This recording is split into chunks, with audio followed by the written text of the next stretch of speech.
online by Ms. Jennifer Carlson, also with the Department of Education. Thank you, Jamie, very much for being here and appearing in person. We are going to utilize virtual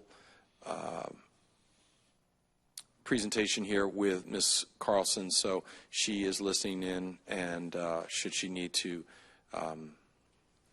participate, she will be able to.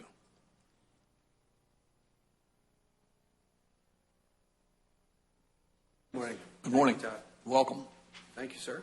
Good morning, everyone. My name is Jamie Mack. I'm an Education Associate for Capital Projects with the Department of Education. My main role is budget and policy related to school construction, maintenance, and operations. So today I'm talking about voluntary school assessments. The voluntary school assessments are a fee currently used in Newcastle County. They're paid by developers to school districts to support school construction, maintenance, and operations. Based on Delaware Code, developers have two options when it comes to VSA.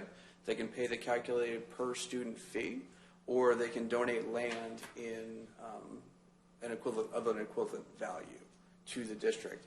And if they do donate land, it is at the district's discretion, DOE's discretion, to accept that donation. It must be land that's suitable, usable for a school property. But there is that option that some developers use.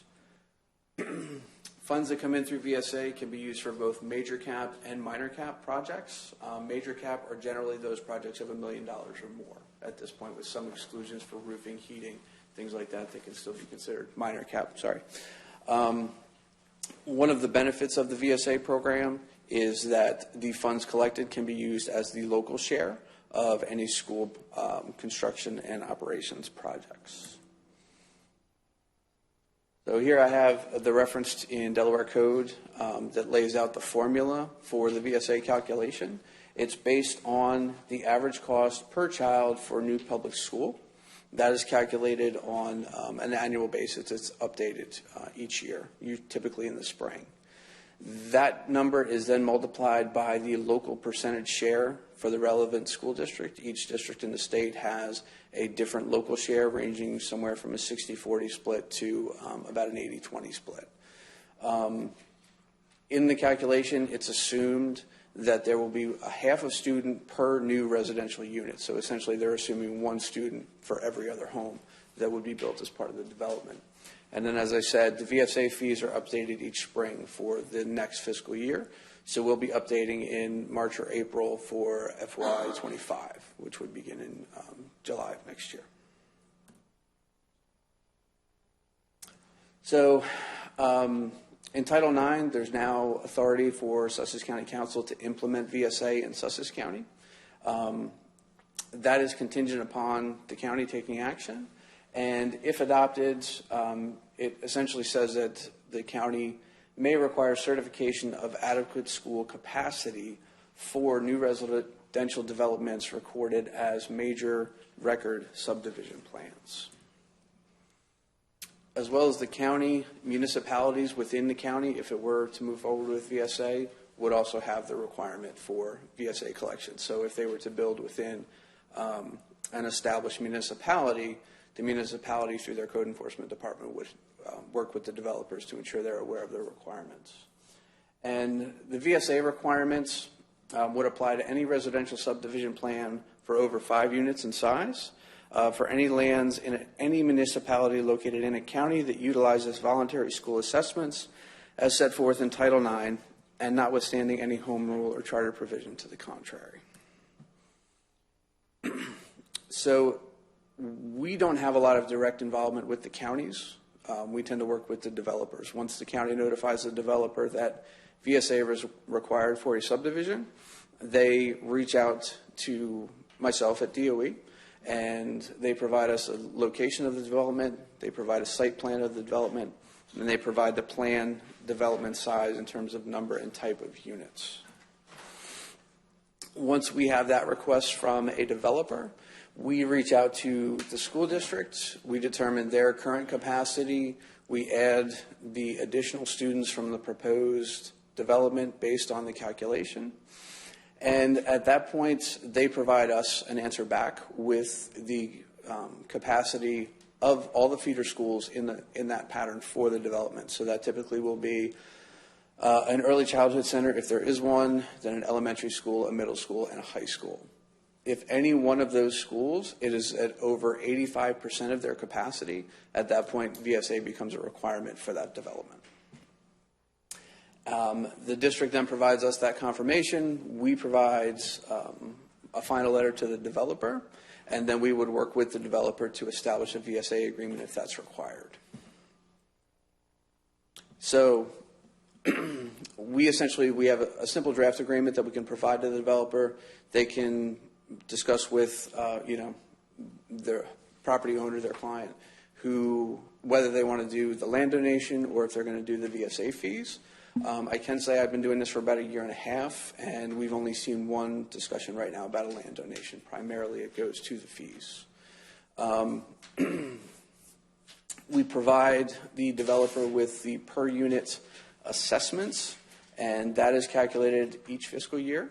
It goes into place at the date of the first building permit for the residential unit. So once they get that first permit, we calculate VSA at that fiscal year. At that point, it is good for 5 years. So essentially, we set the fee at the beginning of the building. That fee remains stable for 5 years. If they complete construction of the development within 5 years, we close out that VSA agreement. If they do not complete construction within the 5 years, then it's updated to the fees at the fiscal year of that 5-year anniversary. And then it would continue on from there until they complete construction. The payments are made directly to Delaware Department of Education. We, in our FSF, the state accounting system, set up an appropriation for each district. Those fees are deposited directly into the appropriation for that district. And then the districts are able to request a transfer of that funding. That starts typically with an email or phone call conversation with me. We lay out the requirements, get the information, how much funding, what the purpose of the funding is, and then we work through the process of getting approval of DOE leadership, the Office of Management Budgets, the Comptroller General's Office, and the co-chairs of the Joint Committee on Capital Improvements. And once that's done, and all those approvals are in place, the funds are transferred, and the district can move forward with the use. And that's a fairly quick introduction to everything. Happy to take questions. If there are any questions that I don't have the answer to offhand, I'll certainly record them and get back to Mr. Lawson with answers so he can share that information with the council. Thank you for coming up. Any questions of this gentleman? Anybody? And I'm sure but you didn't write the law.